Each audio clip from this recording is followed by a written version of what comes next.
Yeah. Hi, we're the team number one of the group 315, and we'll be present the topic or one topic of the nature of life. This is my team, so let's start.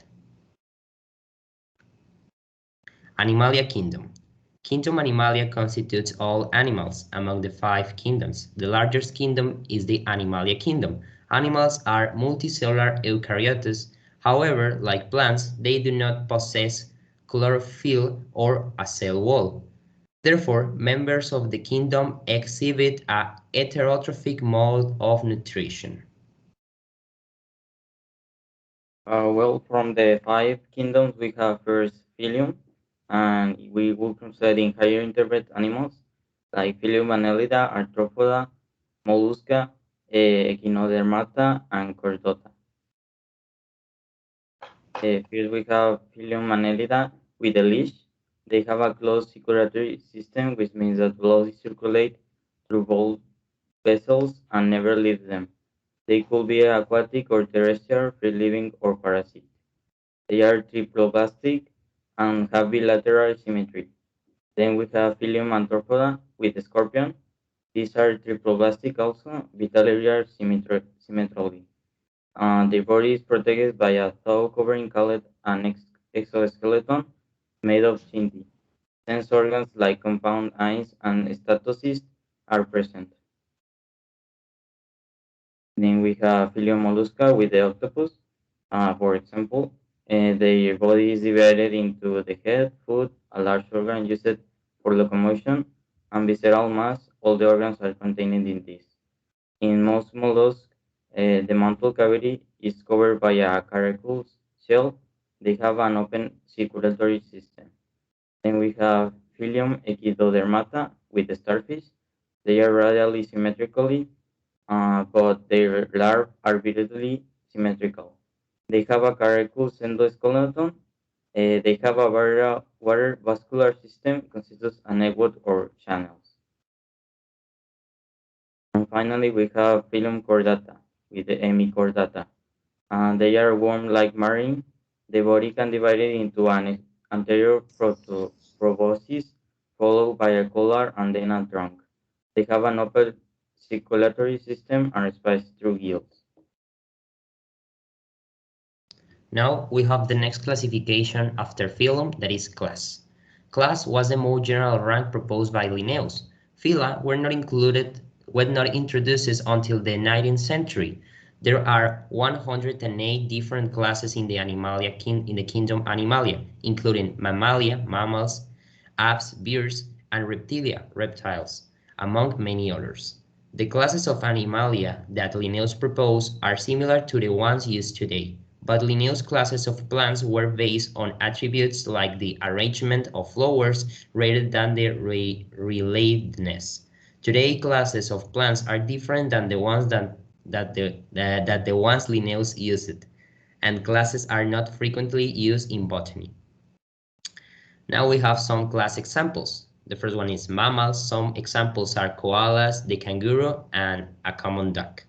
Then we have the amphibians. All type of forks and the Mexican axolotl can be examples. Then we have apes, all kind of birds, and reptiles. The major group of living reptiles are turtles, tuatara, lizards, snakes, and crocodiles. Now I'm going to talk about the order. The order is a taxonomic rank used in classifying organisms, generally below the class and comprised of families sharing a set of similar nature or character. An order is made of animals that have more features alike than those in a class. Cats, dogs, raccoons, and shrews are all mammals. Dogs, cats, and raccoons eat flesh, so they are grouped together in an order called Carnivora, with other flesh-eating animals. Shrews eat insects and are classified in the order Insectivora with other insect-eating animals. Some of the most popular examples include Artiodactylia. Examples include mouses and giraffes.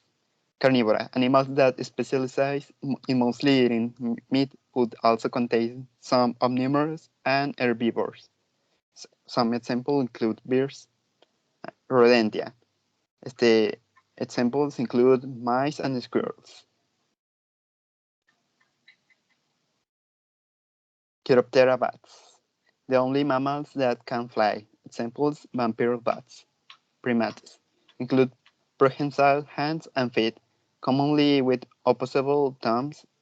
Some examples include gorilla and the humans. Cetacea, porpoises and whales. Some examples include killer whales and dolphins. Okay, now we're going to talk about Animalia families. A family is less specific than genera, but more than order. Individuals that belong to the same family have evolved from the same ancestors and most likely have same or very similar characteristics. Carnivora order breaks up into Felidae, Canidae, Ursidae, and Mustelidae. In the Canidae, we have some examples of species, which are the wolves, dogs, the red fox, the coyote, etc. In the Ursidae, we have some examples of species, which are the giant panda, the brown bear, the polar bear, etc. And we have the Mustelidae. Some examples of species in this family are badgers, ferrets, bison, martens, etc.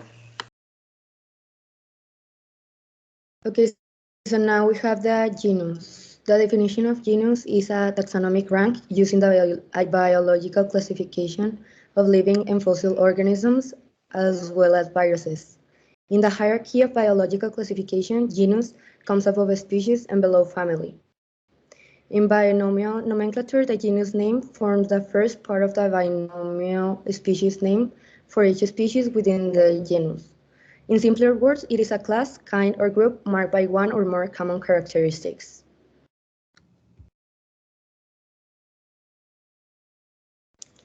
More specifically, as mentioned before, it is a category of biological classification ranking between the family and the species.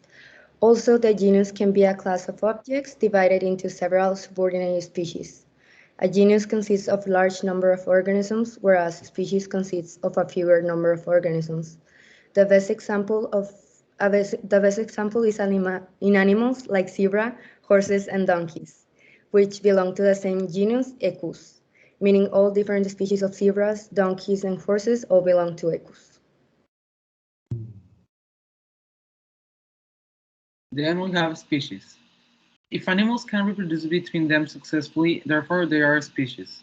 Its scientific name is what identifies them as the genus and species. The first word in the name of an animal will be the genus, and the second name indicates the species, the specific species. Although the exact number is unknown and all estimates are an approximation, it is estimated that around 9 to 10 million species of animals inhabit the Earth. Animals range in size. They can go from having few cells to others that with even tons. This is the case of a blue whale, which is the heaviest animal in the world. Most of animal species are insects and groups such as mollusks, crustaceans, and nematodes. And on the animal classification, we have the species on the bottom. We go from the kingdom, which is Animalia, the phylum, which is Chordata, the vertebrates, the class, there are the mammals. It is a primate, its family is the hominid, and the genus is Pongo. Then we have the species, which is the Pongo pygmaeus, which is its scientific name, but we all know him as an orangutan. So this is the end of our presentation about the topic of classification of living things. We expect you enjoyed. Here is the bibliography if you want to search any kind of information. Thank you very much. See you.